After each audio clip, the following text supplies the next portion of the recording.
હરિઓમ. મારું નામ રાજેશસિંહ મહેન્દ્રસિંહ કળવીણકર છે. અમારો પરિવાર બાપુના ચરણે 1998થી અમને શરણમાં લીધેલા છે અને ત્યારથી અમે એમના ભક્તિમાં તરબોળ થયેલા છે અને એમના ત્યાં આવ્યા પછી અમને ઘણા બધા અનુભવો આવેલા છે બાપુના, અને એમાંથી જ એક અનુભવ હું તમને શેર કરવા માગું છું કે જોબ અર્થે હું રાજકોટમાં હતો, ગુજરાતમાં, રાજકોટ સિટીમાં, અને એ વખતે ત્યાં મોરબી રોડ પર એક સાંઈબાબાનું મંદિર છે.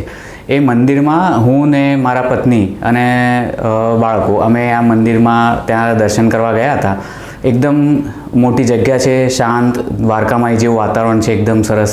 ત્યાં અમે બેઠા, અમને બહુ પ્રસન્ન લાગ્યું. અમે અંદર દર્શન કરવા માટે ગયા. ત્યારે દર્શન માટે બીજા ઘણા બધા પણ લોકો હતા અને મને મનમાં ઈચ્છા હતી કે બાબાના ચરણ સ્પર્શ કરીને હું એમના દર્શન લઉં. પણ એવું જતાં મને ત્યાંના પૂજારી અટકાવ્યો હતો કે અંદર જવાનું એલાઉડ નથી એવું.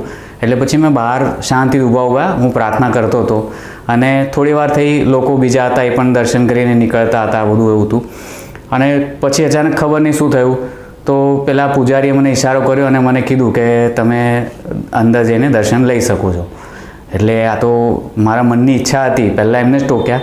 હવે એમને એવું થયું, ખબર નહીં શું થયું, એમને મને એલાઉ કર્યા. હું જઈને બાબાના ચરણ સ્પર્શ કરીને નમસ્કાર કર્યા, પ્રાર્થના કરી. પછી વાઈફે પણ એ રીતે દર્શન કર્યા, અમે લોકોએ કર્યા. પછી અમે ત્યાં બેઠા હતા, શાંતિથી બેઠા હતા, સરસ લાગતું હતું. જે રીતે આપણે મંદિરમાં જઈને આપણાને જે સારું લાગે છે પ્રમાણે એક વાઇબ્રેશન સારા મળતા હતા. અને ત્યાં એક સાંઈબાબાનો ગઝર ચાલતો હતો, એક ધૂન ગઝર હતી. એ અમને એટલી બધી ગમી ગઈ ને કે મનમાં મને બહુ ઈચ્છા થઈ કે આ બહુ સરસ છે, કે આપણાને મળે તો સારું છે. એ મારા મનની વાત હતી. પણ મારા પત્નીએ તો મોઢેથી કીધું કે આ ધૂન બહુ સરસ છે, ગઝર બહુ સરસ છે, જો આપણાને મળે તો કેટલું સારું લાગે, તો તમે જરા તપાસ કરો ને કે આપણાને એવી રીતે મળશે તો.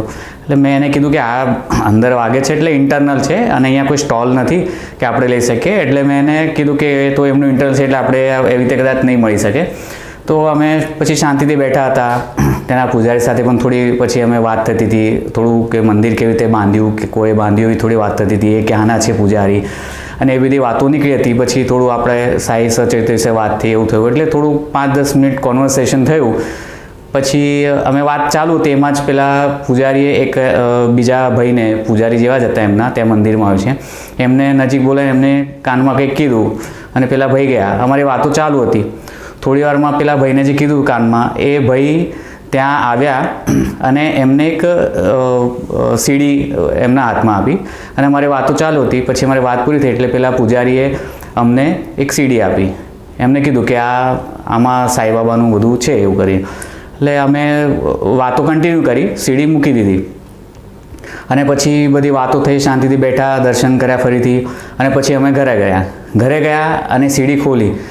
સીડી ખોલી તો પણ કંઈક બહુ ખ્યાલ ના આવ્યો, પણ ઉત્સુકતાથી આપણે જોઈએ શું છે એમાં. અને એ જ્યારે પ્લે કરી ત્યારે અમારો એટલે આશ્ચર્યનો પાર ના રહ્યો કે ભગવાન આપણું નાનું કેટલી વસ્તુ આપણી સાંભળે છે.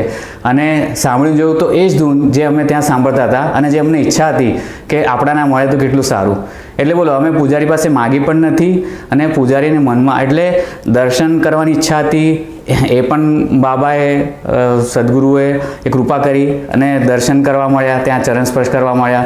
અને જે ઈચ્છા હતી કે આ ધૂન કે ગઝર આપણાને મળવી જોઈએ, તો એ પણ આવી રીતે આપણાને અપાવી દીધી. એટલે આ એક અનુભવ છે, પણ કેવું છે, આપણા મનની વાત સદગુરુ સુધી કેવી રીતે પહોંચે છે અને એ કેવી રીતે પૂરી કરે છે, એના વિશેનો અનુભવ હતો. હરિઓમ. શ્રી રામ અંબધને.